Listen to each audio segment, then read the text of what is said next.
Seterusnya dari Abi Hurairah, katanya Rasulullah sallallahu alaihi wasallam bersabda, sesiapa yang sempat mendapat 1 rakaat sembahyang asar sebelum terbenam matahari, maka berarti dia telah mendapat, yakni sembahyang asar itu.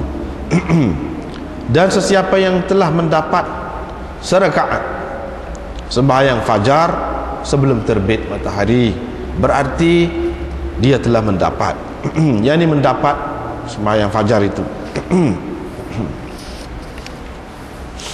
Dengan sanadnya Imam Abu Daud meriwayatkan dari Ala bin Abdurrahman bahwa beliau berkata, kami masuk menemui Anas bin Malik selepas zuhur, faqama yusalli al-asr. Selepas itu beliau mengerjakan sembahyang asar. Apabila dia selesai bersembahyang, kami pun menyebutkan tentang segeranya beliau bersembahyang asar itu. Ataupun perawi syak Anas itu sendiri menyebutkan tentang kenapa dia bersembahyang cepat itu.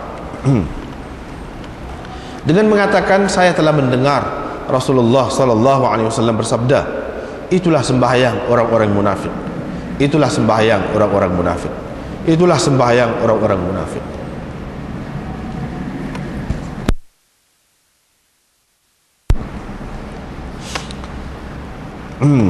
Seseorang daripada mereka duduk sehingga kuning matahari, warna matahari itu.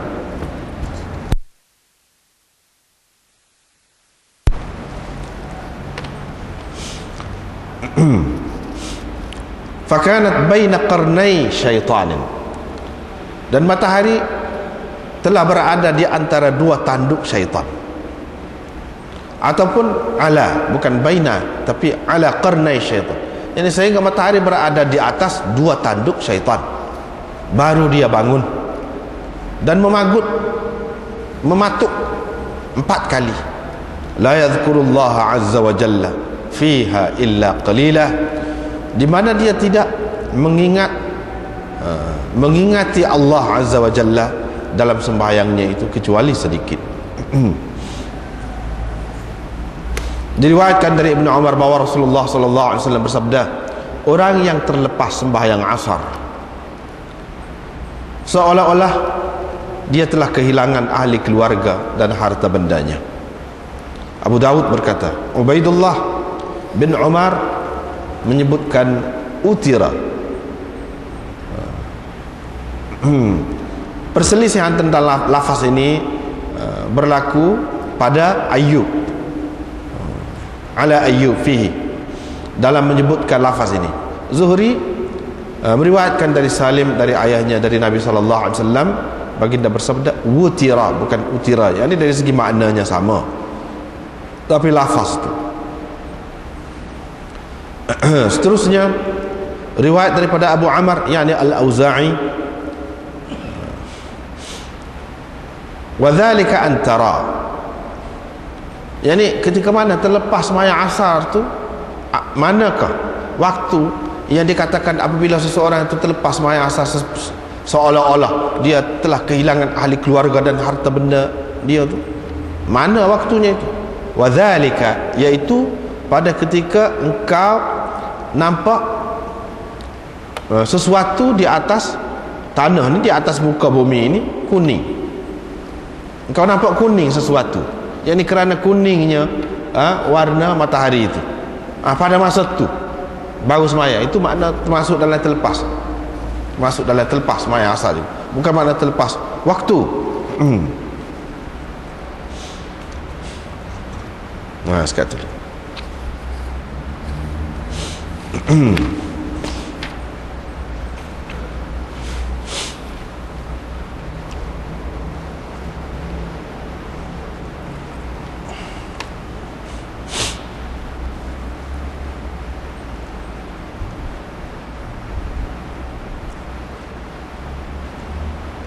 Kita masih lagi dalam bab waktu ni.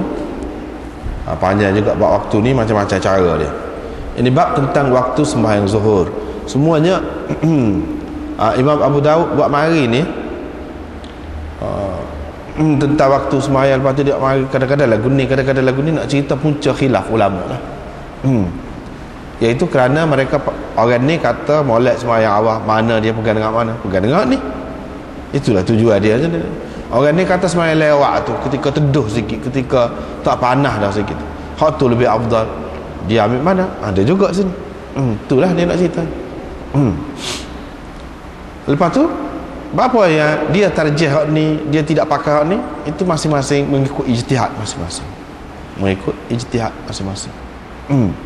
Itu tujuan Imam Abu Daud.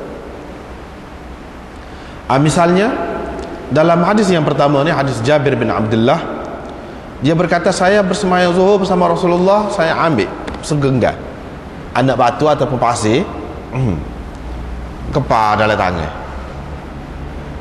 Lepas tu masa nak sujud, letak pasir tadi ataupun anak batu tu tempat sujud.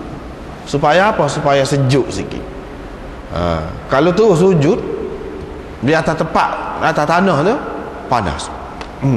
Ini menunjukkan bahawa sembahyang itu di awal waktu.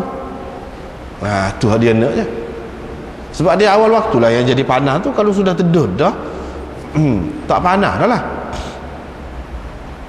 Orang yang dia faham bahawa sembahyang ni zuhur tu hak lebih afdalnya awal, ni dia pegang dengan hadis ni.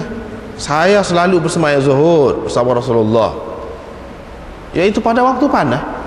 Pada waktu panas. Waktu panas maknanya di awal waktu. Ini pegangan dia.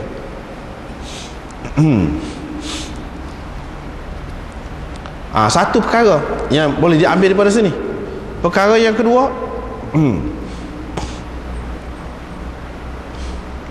perkara yang kedua, iaitu mengikut setengah ulama lah yang dia faham, dia istimbak daripada hadis ini, iaitu tak boleh sujud kecuali dengan dahi atas tanah ataupun atas lantai itu. Maknanya hidung tidak memadai. Sebab di sini dia sebut untuk saya letakkan dahi saya, bukan hidung saya. Dahi saya. Ini perkara yang kedua, iaitu sujud. Pada ketika sujud kena dahi ni yang kena. Panas pun tak boleh, kena juga. Walaupun dengan kita letak pasir, dengan letak apa pun tak cara lah, tapi kena letak juga dahi itu di atas tanah. Itu perkara yang kedua. Yang ketiga, mengikut setengah-setengah ulama, ini menunjukkan bahawa tidak boleh menggunakan kain yang dipakai oleh seseorang itu untuk melapik. Misalnya kita kata ni lengan baju kita pakai baju gombal di luar kalah, kita letak, tak boleh letak kain gitu hak kita pakai. Tapi kalau serban tu suku lah, hak suku tu kita letak tu. Dia kata itu perkara yang ketiga. Perkara yang keempat, pergerakan sedikit sebanyak dalam sembahyang tu tidak membatalkan. Sekadar tadi, mana ambil pasir genggam, duduk sembahyang ambil pasir genggam, sampai masa nak sujud letak pasir sujud, tak apa setara tu. Berdasarkan hadis ini.